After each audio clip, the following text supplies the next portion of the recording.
Buenos días, hermanos, saludos a todos. Vamos a presentar nuestro sermón de hoy en 3 partes.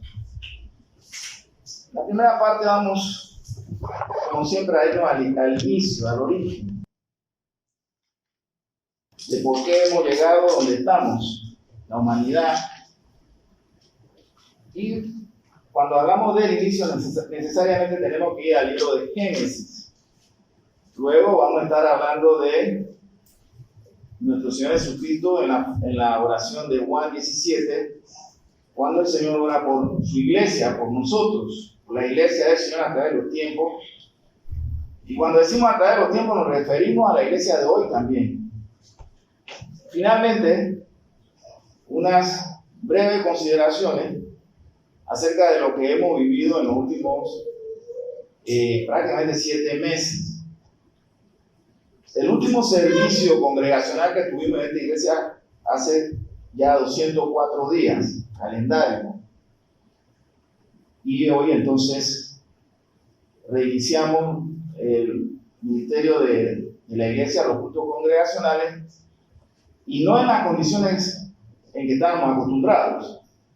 En la comunidad de los puestos en el santuario, con la temperatura de las 3 centrales que tenemos ahí, y sobre todo con la cercanía física de cada uno de nosotros, porque los puestos pues nos acercan más, en el sentido físico por supuesto. Ahora tenemos que cumplir con estas especificaciones que yo estoy seguro que a todos nos inquietan, no nos agradan, pero por ahora, tenemos que hacerle caso al rey. Cuando digo hacerle caso al rey, me refiero a las autoridades. Por ahora. Queremos que las cosas no cambien y se tornen en situaciones que comprometan o que hagan que la iglesia tenga que levantarse. Entonces vamos a orar y vamos brevemente al libro de Génesis.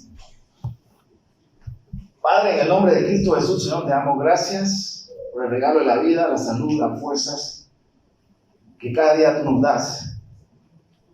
Señor, gracias por esta salvación que hemos recibido en Cristo Jesús, por las fuerzas, Señor, que tú nos das cada mañana, por habernos sostenido, Señor, no solamente durante este día, sino durante todos estos meses. Hemos visto tu mano, Señor, a través de cada día, y el testimonio, Señor, de tu fidelidad y de tu lealtad para con tu iglesia y cada uno de tus hijos, independientemente de las circunstancias que podamos vivir.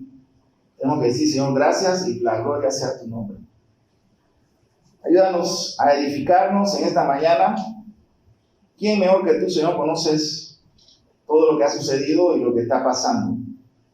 Tú gobiernas, Señor. No los hombres, sino tú. Tú gobiernas. Tú gobiernas todo.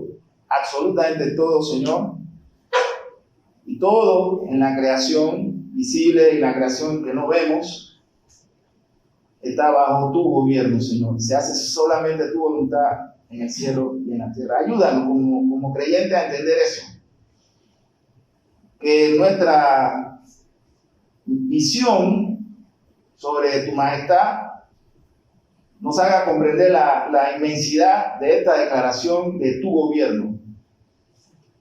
Y que eso, Señor, ponga en orden nuestra cosmovisión como iglesia y como creyentes. Te pedimos esto, Padre, en el nombre precioso de Jesucristo. Amén.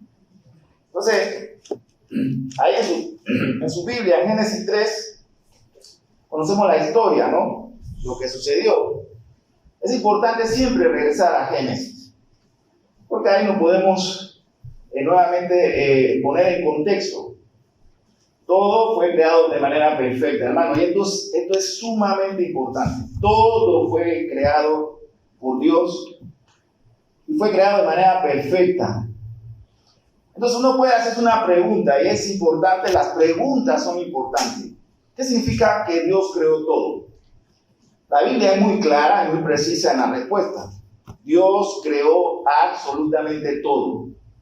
El mundo que vemos que podemos percibir a través de nuestros sentidos, vista, olfato, tacto, oído. Y Dios también creó aquellas cosas que con estos sentidos no podemos percibir.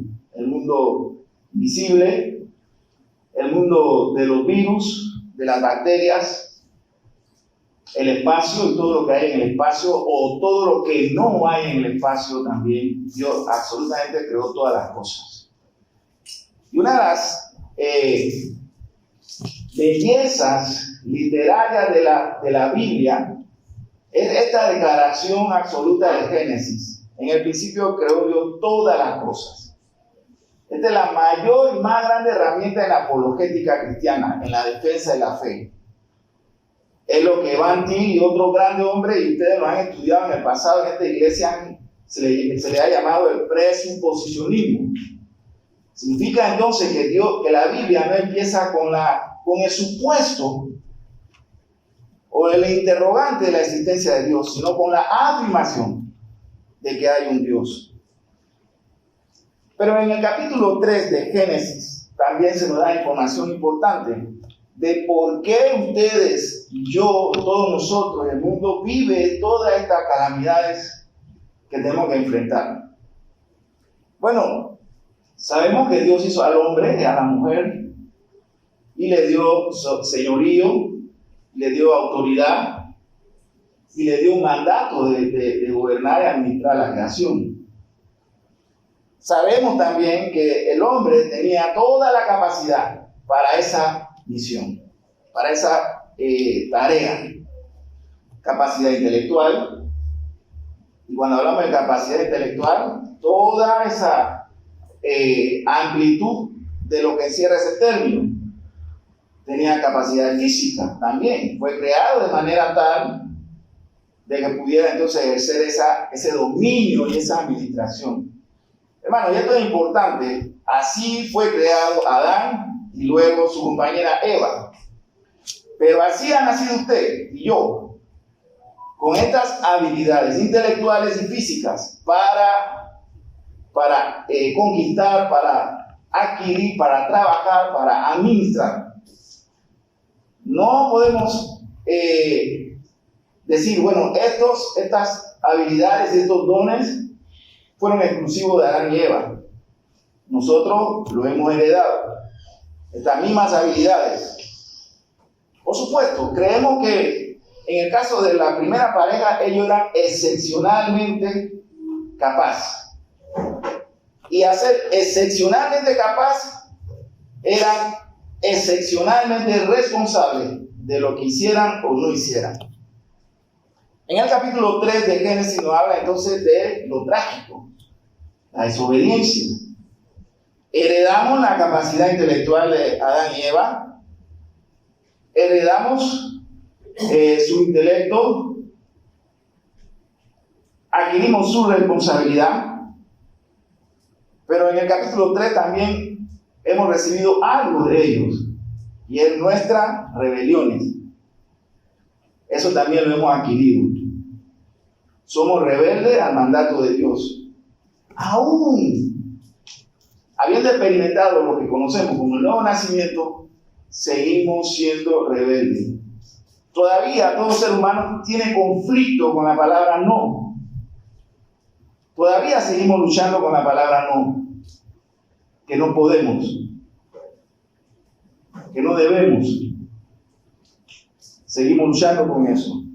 Entonces, en Génesis capítulo 3 nos habla de esa desobediencia consciente, voluntaria, intencional, planificada de parte de nuestros padres, Adán y Eva, padres de toda la humanidad. Una rebelión consciente, intelectualmente consciente. Una rebelión emocionalmente voluntaria a desobedecer a Dios. Y eso también lo hemos heredado nosotros.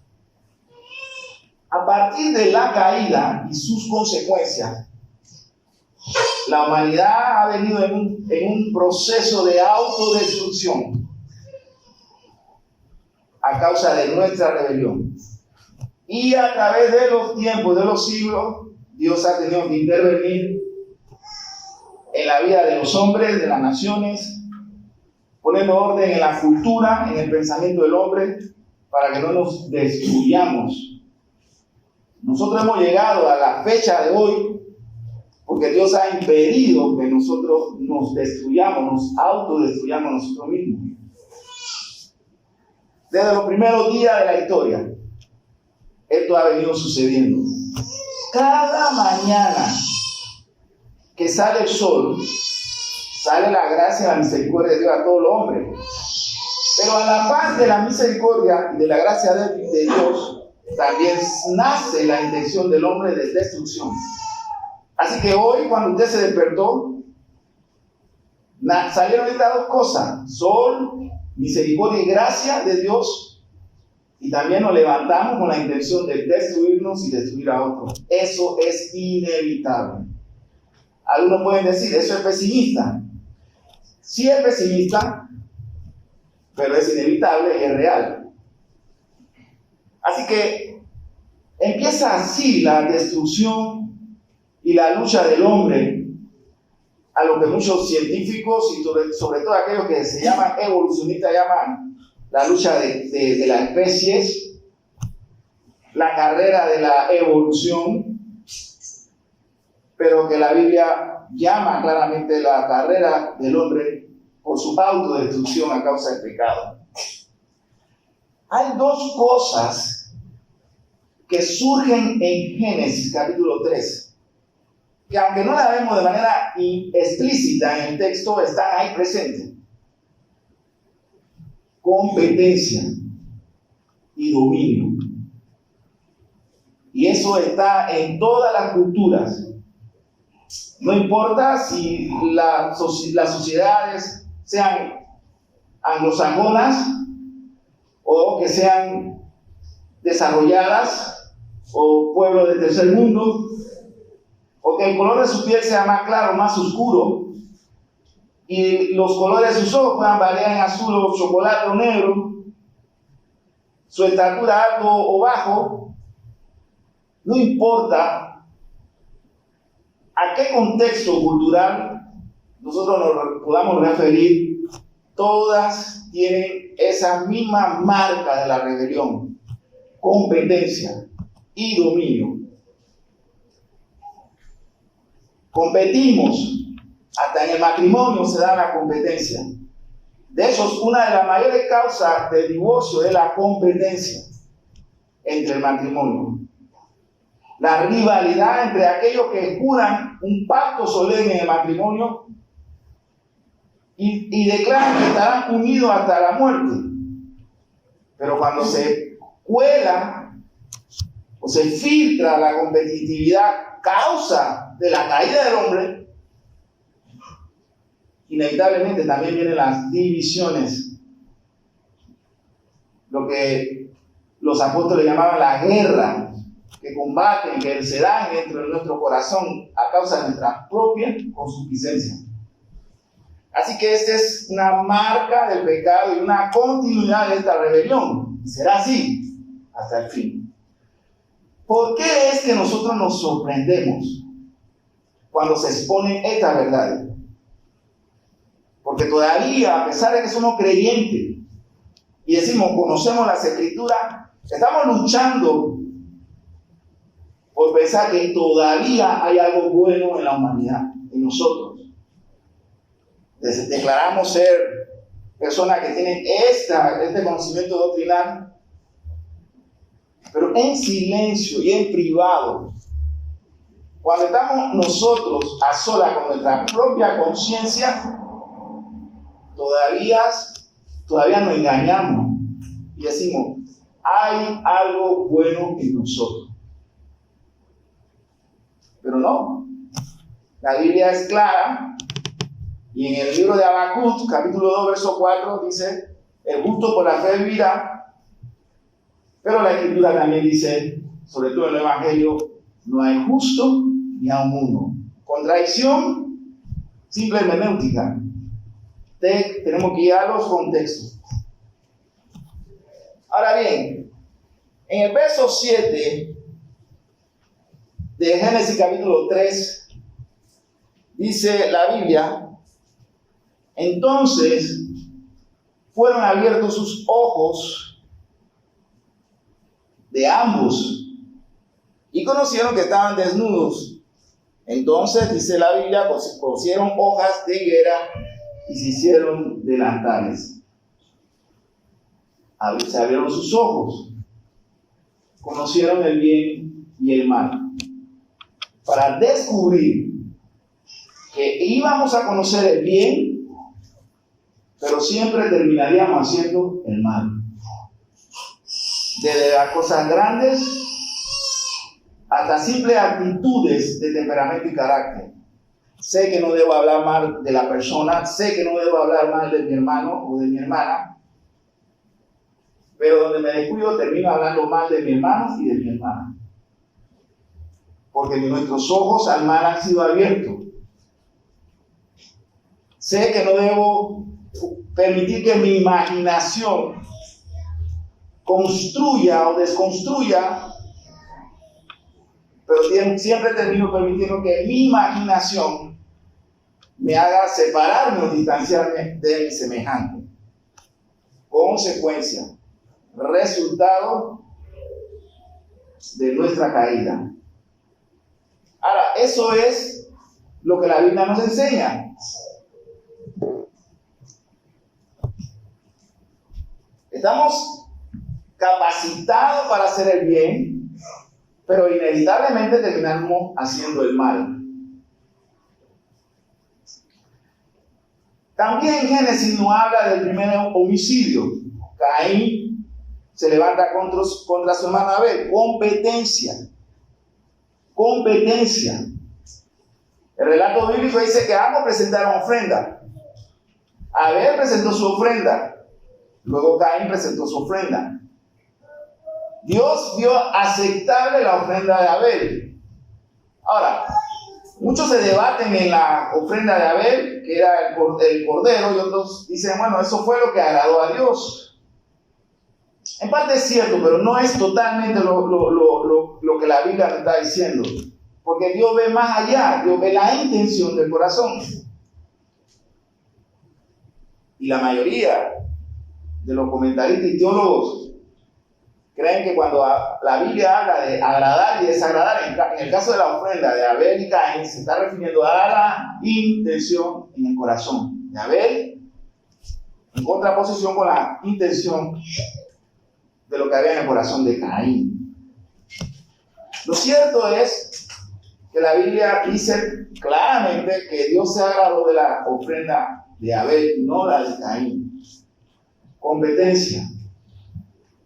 Caín no aceptó eso.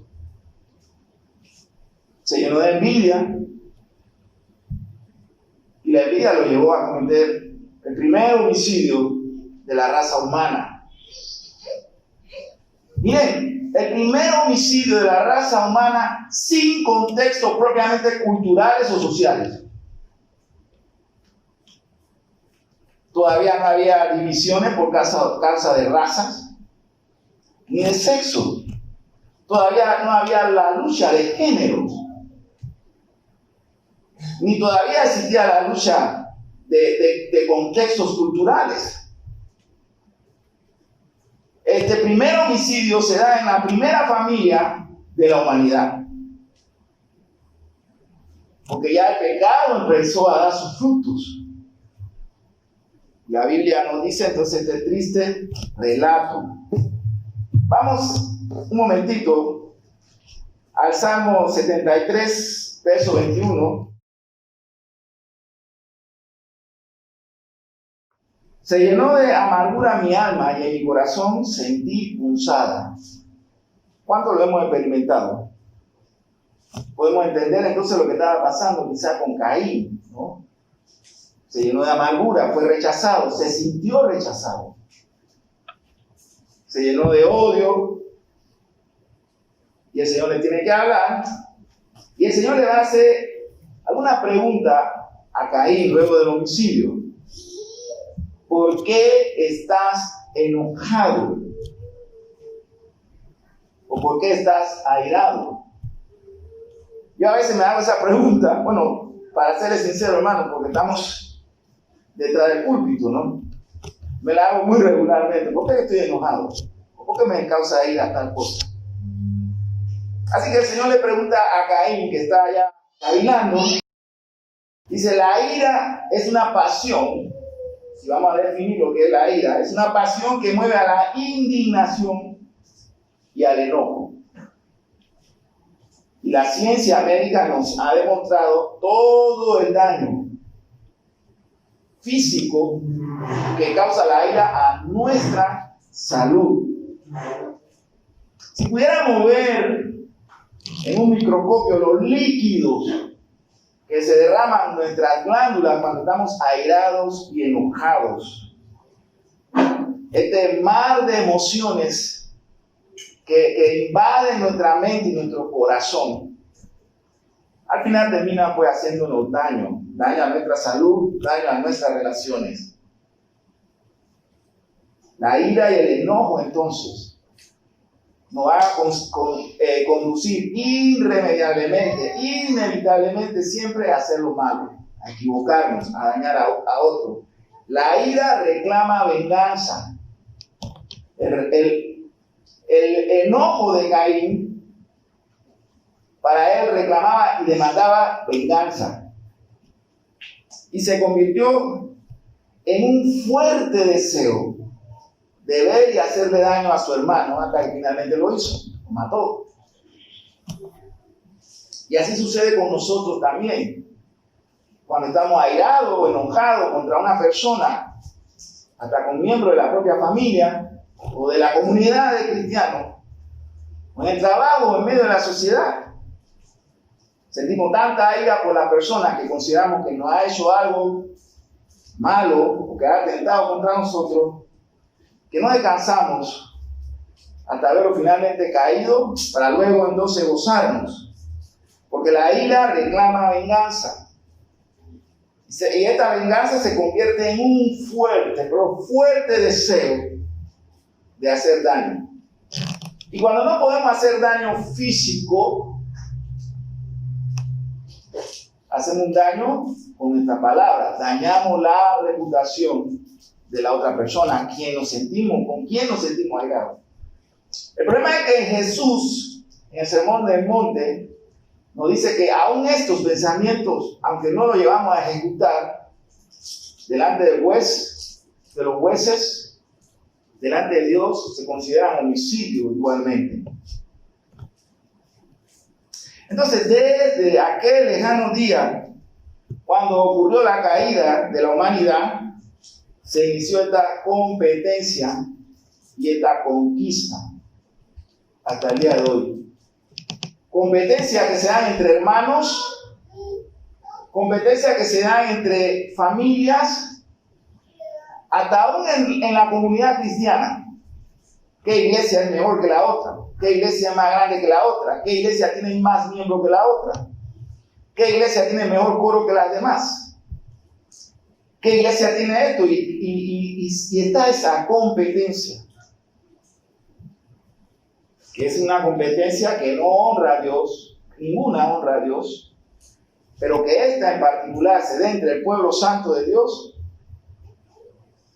Y luego, actuando de manera ingenua, nos preguntamos, ¿y por qué vino este juicio? ¿Y por qué vino este virus? ¿Y por qué las iglesias están cerradas? ¿Por qué no podemos congregarnos? ¿Por qué no podemos estar juntos? El problema es que nosotros pensamos que Dios es igual a nosotros.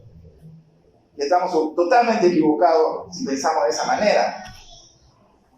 No voy a irme a ver de dónde, quién proviene o cómo provino todo esto, porque si hay un poder en el mundo que puede cerrar todas las puertas de la iglesia de manera simultánea en el mundo, ese poder nada más viene de una fuente, y es Dios. Así que desde ese lejano día, cuando ocurrió la caída de la humanidad, inició esta carrera de competencia y conquista, de dominio. No importa si hay que asesinar, o aplastar a nuestro semejante.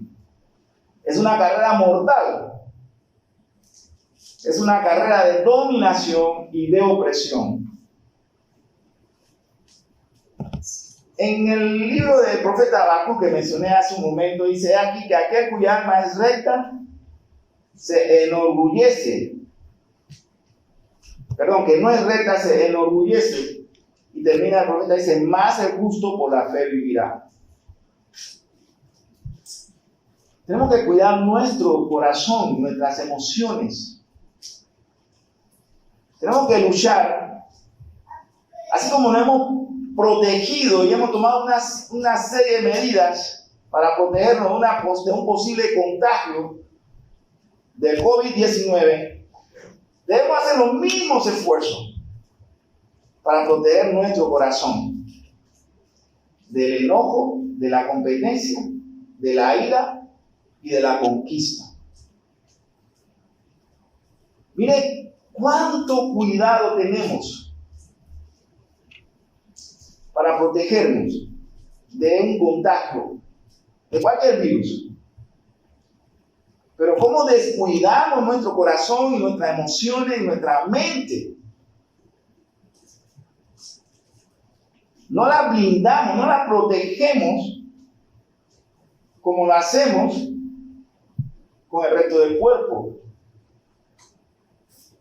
Todavía estamos pensando que cuidar nuestra mente y nuestro corazón no es un tema importante, es un tema fundamental. Al final, en esta carrera de competencia que inició en Génesis, en capítulo 3, con la caída, y luego con el homicidio, el asesinato de Caín y Abel, hemos descubierto algo, la humanidad. Hemos aprendido algo al final. Si seguimos en esta carrera, en esta competencia de conquista, de dominio, no hay ganadores. No lo hay. Todos somos perdedores. Todos perdemos. Todos perdemos. Nadie gana. Eso es lo triste de esta carrera que inició hace siglos atrás. El Salmo 73, 21. Si me acompaña, por favor. Yo creo que ya lo leímos. Se llenó de amargura mi alma, y en mi corazón sentía punzada. Ustedes son miembros de esta iglesia, ya saben, yo me uso de ejemplo, yo no uso a nadie de ejemplo. Esta es mi norma y estos son mis planteamientos.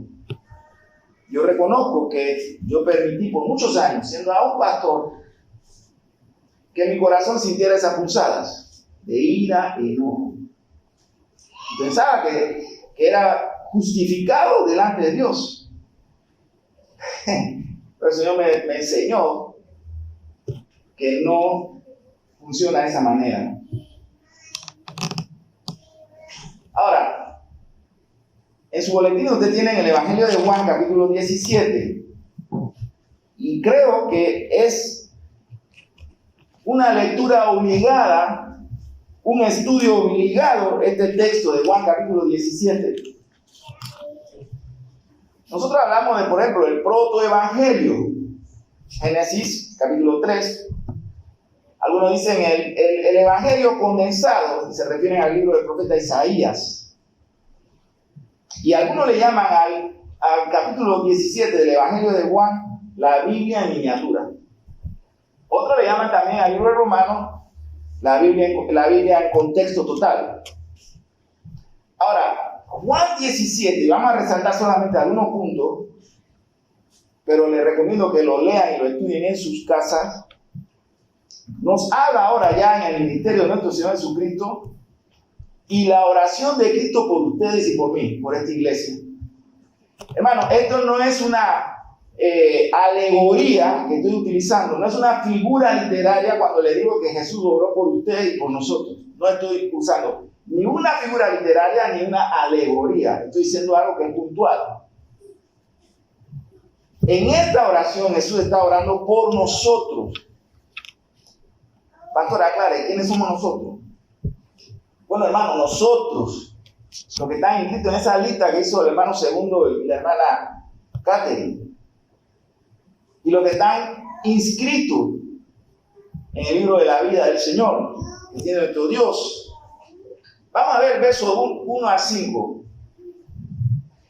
Estas cosas, ya yo le expliqué el contexto, de dónde venimos nosotros y qué es lo que venimos arrastrando, y por qué el Señor tuvo que venir. Estas cosas habló Jesús, levantando los ojos al cielo, dijo: Padre, el Señor está orando, la hora ha llegado. Glorifica a tu Hijo, para que también tu Hijo te glorifique a ti. Y el Señor lo honró hasta la muerte, fue obediente. Y el Señor honró al Padre. Como le has dado potestad sobre toda carne, autoridad sobre toda carne, para que dé vida eterna a todos los que le diste. Esta autoridad es del Señor. No como algunos reclaman poseer esta autoridad. Y esta es la vida eterna. La pregunta que se han hecho filósofos, historiadores, conquistadores, pensadores, poetas, escritores: ¿qué es la vida eterna? Y en esa carrera de conquistas, el hombre se ha inventado fábulas, y se inventaron la fuente de la eterna juventud, y por eso arrasaron pueblos y culturas indígenas. Y la vida eterna está frente a cada hombre y mujer. Está delante de nuestros ojos. Estamos más interesados en conocer el genoma del virus, de un virus. Podemos invertir millones y millones de dólares en las naciones para conocer la estructura molecular de un virus, pero no podemos discernir que la vida eterna está delante de nuestros ojos. Y en eso no hay que invertir ningún dinero. La vida eterna está delante de los ojos de todo hombre y mujer que haya nacido. Y esta, dice Jesucristo, es la vida eterna. Que te conozcan a ti, el único Dios verdadero, y a Jesucristo a quien has enviado. ¿Y cuánto cuesta esto? A nosotros nada. Al Señor la vida de su Hijo. Y a nuestro Señor su propia vida. No hay que hacer cooperaciones internacionales. No hay que hacer ajuste presupuestario de las naciones, de los estados, para poder financiar la vacuna contra el virus que sea. La vida eterna está expuesta y Dios la ha puesto delante de los hombres. Pero los hombres le damos la espalda. Y esta, dice Jesucristo, orando en presencia de sus discípulos, y esta es la vida eterna, que te conozcan a ti, el único Dios verdadero, y a Jesucristo a quien has enviado. Pero ¿cuánto le cuesta al hombre? Mi abuela y mi mamá, ustedes saben que yo siempre me acuerdo de ellas dos, sobre todo mi abuela. Cuando él me daba mi tropezón en la casa, me decía: hombre, necesita tener 3 ojos, porque ¿cómo que ese mueble está ahí, tú no lo viste? ¿No? Así sucede. Hay personas que han nacido ciegas de nacimiento y han visto la vida eterna. Y hay otros que tienen una visión 20-20 y no pueden ver la vida eterna. Dice Jesucristo en el verso 4: yo te he glorificado en la tierra, he acabado la obra que me diste que hiciese. Jesús acabó la obra que el Padre le pidió que hiciera. Usted y yo no tenemos que hacer ninguna. Y aquellas cosas que ahora son consecuencias, resultado de nuestra salvación, el Señor nos da la capacidad a través de la obra del Espíritu Santo y de su palabra para cumplirla. Ahora pues, Padre, glorifícame al lado tuyo, dice el Señor en esta oración, con aquella gloria que tuve contigo antes que el mundo fuese hecho. Presuposicionismo. Le recomiendo la obra de Van Til y en nuestra librería la tienen. Ahora voy a resaltar rápidamente algunos puntos de esta oración del capítulo 17. Dice el Señor: he manifestado tu nombre a los hombres que del mundo me diste. Tuyo eran y me lo diste y han guardado tu palabra.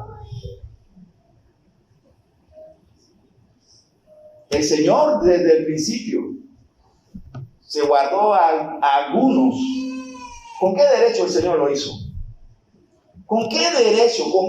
¿Cómo Él puede atreverse a escoger? Sin competencia y sin conquista. Pues la razón es porque Él lo creó y lo hizo. Y se plació en salvar a algunos y a otros no. Claro que eso molesta. Claro que eso molesta. Que el cubreboca que estamos utilizando durante esta pandemia nada más cubra eso, hermano, la nariz y la boca. Pero que no cubra nuestro entendimiento. Eso que el Señor hizo, de escoger a uno y a otro no, es un atrevimiento para el hombre caído.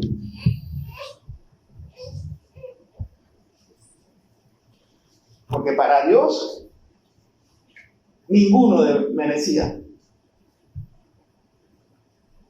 ser llamado, sino todos merecíamos la consecuencia, recibir la consecuencia de nuestra maldad. Él es atrevido. Por eso que Pablo en su teología dice: Él llama las cosas que no son como si fuesen.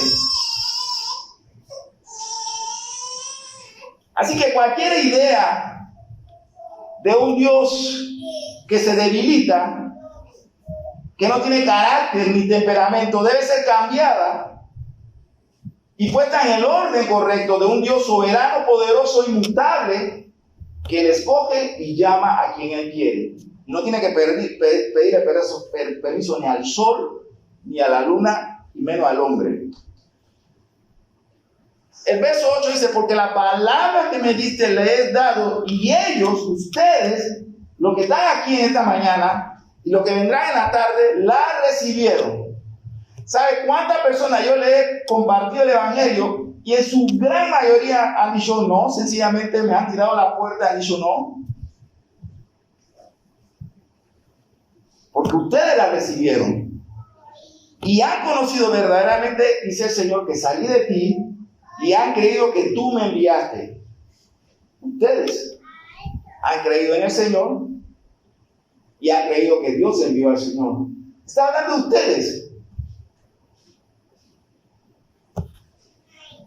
Verso 9 dice: yo ruego por ellos. El Señor está orando por ustedes, rogando por ustedes, hermano. Y el Señor dice en este texto: yo no ruego por el mundo. Oye, ¿cómo le puede eso caer a la gente, no? Yo no ruego por el mundo. Jesús lo dice. Yo no estoy rogando por el mundo. Yo estoy rogando por ustedes.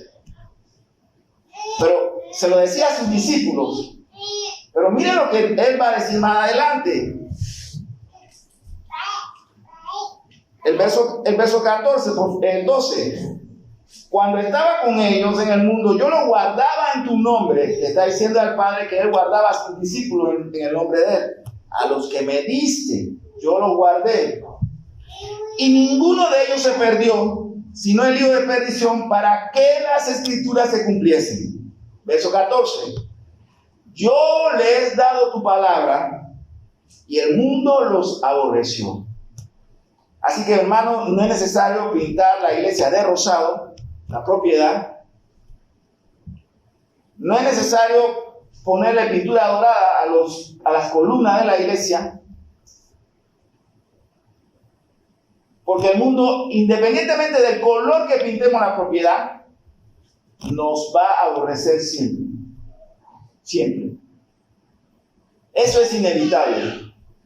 A veces veo mucho trauma en la iglesia entre los santos. Ay, que el mundo no nos comprende. ¿Por qué la gente no nos hace caso? ¿Por qué la gente no viene? Es decir, preocúpate. Preocupémonos cuando el mundo nos sonría.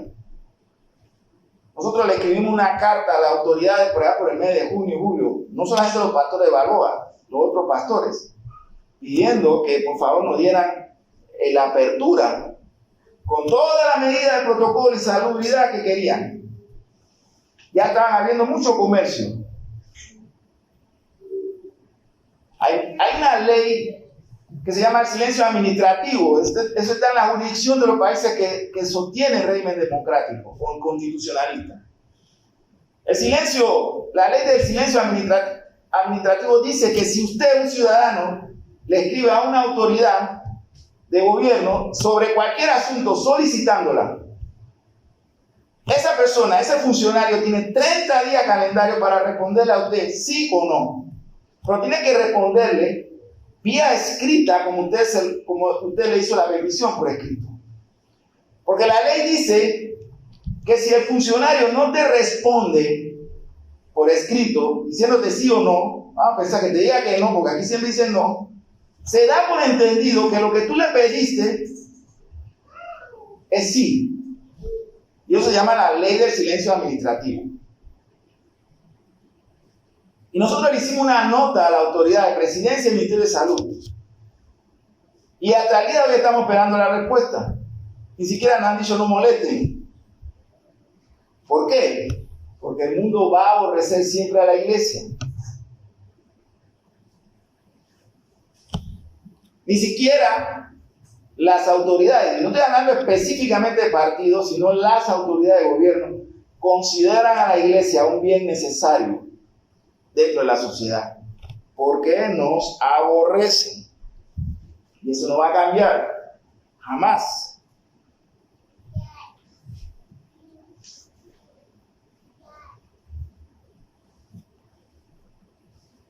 Verso 15. No ruego que lo quites del mundo. ¿Cuántos han pensado, Señor, por qué no me llamas o por qué no vienes? No ruego que lo quites del mundo, sino que lo guardes del mal. El Señor está orando para que seamos guardados. Mire, ustedes han escuchado esto muchas veces. El miedo paraliza. Durante estos meses, hermano, yo no estoy juzgando a nadie. Yo he salido a hacer mucha diligencia, yo he salido con miedo. Salía con miedo a dos cosas: miedo al virus y miedo cuando llegaba a la casa, que mi esposa me hacía darme unos baños y no me dejaba entrar hasta que yo no me quitara todo y me bañara de una manera que, wow. Entonces uno pensaba, no solamente salir y el contagio, porque uno tiene que cuidar a los familiares, sino ver el pánico, el miedo en la calle. Y cuando escuchaba a las autoridades, al principio, lo que uno percibía de las autoridades era miedo, no información. Y si yo tengo que hacer alguna crítica, ¿y quién le va a hacer caso a una crítica que yo haga? Absolutamente nadie. Pero creo que hubo errores, porque debieron haber informado antes de infundir miedo. Lo hicieron al revés. Y cuando ya la persona pierde el miedo, ya nada lo puede contener. Dice, no son del mundo, el Señor, como tampoco yo soy del mundo. Pero esta declaración ahora Jesús la va a trasladar a la iglesia. Como tú me enviaste al mundo, así yo los he enviado al mundo. Y el verso 20 es el punto donde yo le mencionaba que el Señor ora por nosotros, la iglesia de Balboa, la iglesia en Costa Rica, en los Estados Unidos, en cualquier parte del mundo. Mas no ruego solamente por estos, los discípulos que estaban ahí, sino también por los que han de creer en mí por la palabra de ellos. Que este cubreboca nada más sea para proteger nuestra salud, hermano, pero no para silenciarnos, silenciar a la iglesia. Que esto sirva solamente como una medida de protección ante una posible enfermedad, pero que no nos silencie como iglesia. Ahora, yo les dije que iba a hablar en tres partes. Esta es la parte final, la tercera parte. Sé que nosotros hemos sentido miedo, yo lo he sentido cada vez que he salido a hacer diligencia. Pero uno se tiene que sobreponer a eso. Algunos de nuestros hermanos, este largo periodo de cuarentena y confinamiento posiblemente lo haya debilitado en su fe o le haya creado dudas. Sin divulgar nada personal, porque no es nuestra intención, no sería ni ético. Hay conflictos entre parejas, ¿no?, de nuestros hermanos que se han dado durante estos meses. Otros hermanos están dudando si son salvos. Y en otros casos nos hemos encontrado con hermanos que han dicho: yo no quiero saber nada del Evangelio. Y no estoy bromeando ni exagerando, me estoy cuidando de que mis palabras se ajusten a los hechos. Para otros le tomará algún tiempo, algunas semanas. Hemos estado hablando mucho entre los pastores y los diáconos de esta versión que dice que aprender un nuevo hábito toma aproximadamente 14 días. Esperemos que 14, 21 días. Esperemos que sea así. Que nosotros podamos seguir haciendo los ajustes en nuestra vida congregacional. Pero también tenemos que prepararlo, hermano, y esto no es teoría de la conspiración ni pesimismo. Recuerden cómo empecé esta exposición. Conquista y dominio. Una carrera por conquistar y dominar.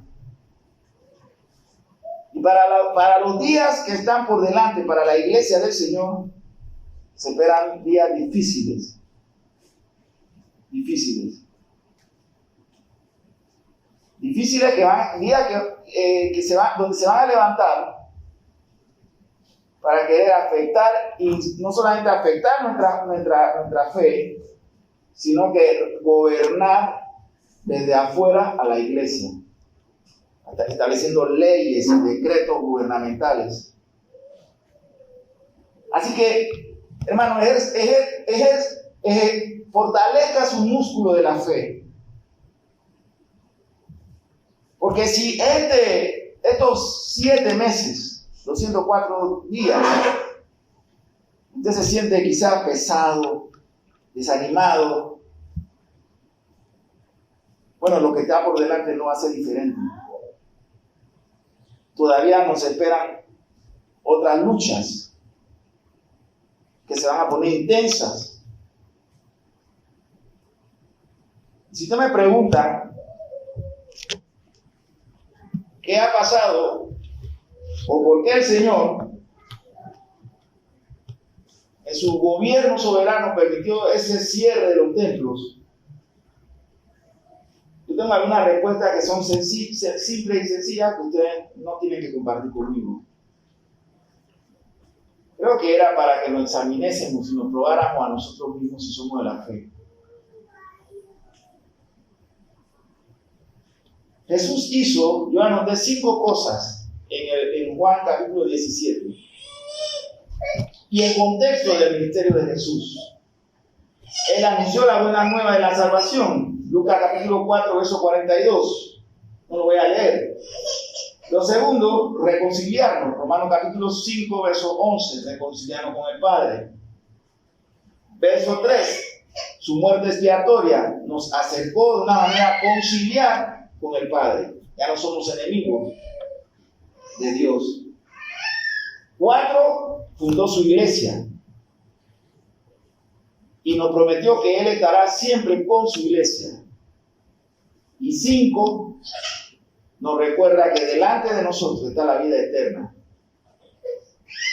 Durante estos 7 meses, algunos hermanos se enfermaron. No vamos a decir su nombre. Le corresponderá a ellos si quieren hacerlo. Y tuvimos el fallecimiento de nuestro hermano Roosevelt y su esposa. Hemos sabido por ejemplo, de la iglesia presbiteriana en una parte de México, no recuerdo el nombre del estado ahora mismo, varios de nuestros hermanos pastores afiliados a Cleveland fallecieron y otros miembros de la iglesia. Pero lo cierto es, hermano, que una de las cosas que nos recuerda o que debemos haber aprendido de esta crisis es la temporalidad de la iglesia en la tierra. Estamos sencillamente de manera temporal y transitoria. Y mientras estamos aquí como peregrinos, el Señor nos manda a anunciar el Evangelio. Que nada nos detenga en cumplir con nuestra misión y nuestro llamado. Que nada. Los pastores, cuando nos reunimos y hablamos de la apertura que inició hoy, solamente nos limitamos a 2 días. Ay, hermano, falta de fe. No falta de fe. No es falta de fe. Es que queremos ver hasta donde el Señor así nos lo permita todo el cuadro, toda la escena, el escenario, y no solamente el punto específico. Será hoy que ya empezamos y el próximo sábado a las 10. Sábado 10, perdón. Y dependiendo de cómo se den los días y lo que el Señor guíe a los ancianos de la iglesia, ustedes estarán recibiendo entonces las nuevas instrucciones. Pero sea lo que sea. Hermano, esto nos agarró a nosotros con la mínima preparación. Y ya pasaron 7 meses. Una de las responsabilidades que tiene cada miembro de esta iglesia es a contactar a sus pastores o ancianos. No solamente esperar que los pastores lo llamen o lo contacten a ustedes. Ustedes también tienen que hacerlo. Para que los pastores puedan ponerle al tanto de cómo está la vida del pueblo, de la iglesia, de cada hermano. Hagan un diario. Yo le recomendé a algunos hermanos, lleven un diario durante estos meses. Nosotros en la iglesia llevamos una bitácora. Pero cada hermano le recomiendo, lleve un diario. Porque los días que están por delante nos avisan de que serán difíciles. Hermano, que Dios me lo bendiga ricamente y recuerde lo que el Señor ora en Juan capítulo 17. Él oró por nosotros, por lo que creerán por el testimonio de ellos. Así que tenemos que prepararnos para seguir adelante con la misión de la iglesia de Balboa. Que el Señor lo bendiga. Vamos a orar y le entrego el tiempo a nuestro pastor. Padre, en el nombre de Cristo Jesús, Señor y Dios, Señor, gracias. Porque tú nos has guardado, Señor. Tú nos has guardado durante este tiempo peligroso de enfermedad. Tú nos has sostenido, Señor. Padre, muchos hermanos nuestros han quedado sin empleo, sus contratos están suspendidos. Gracias, Señor, por toda esa cantidad de apoyo que se han recibido de parte de los otros hermanos, Señor. y hemos podido, Señor, de alguna manera ayudar a los hermanos que han quedado con su contrato de trabajo suspendido. Padre, gracias. Tú has sostenido a tu iglesia, Señor, nunca la has desamparado. Y eso, Señor, es un testimonio y te damos gracias. Cuida a cada uno de nuestros hermanos, los que están aquí, los que vendrán en la tarde, y aquellos que están débiles, Señor, frágiles. Te rogamos, Señor, que como cordero en la manada puedan ser cuidados, Señor. Cordero en el redil puedan ser cuidados hasta que sus rodillas se hagan fuertes, Señor, y puedan estar de pie. Padre, gracias en el nombre de Cristo Jesús. Amén.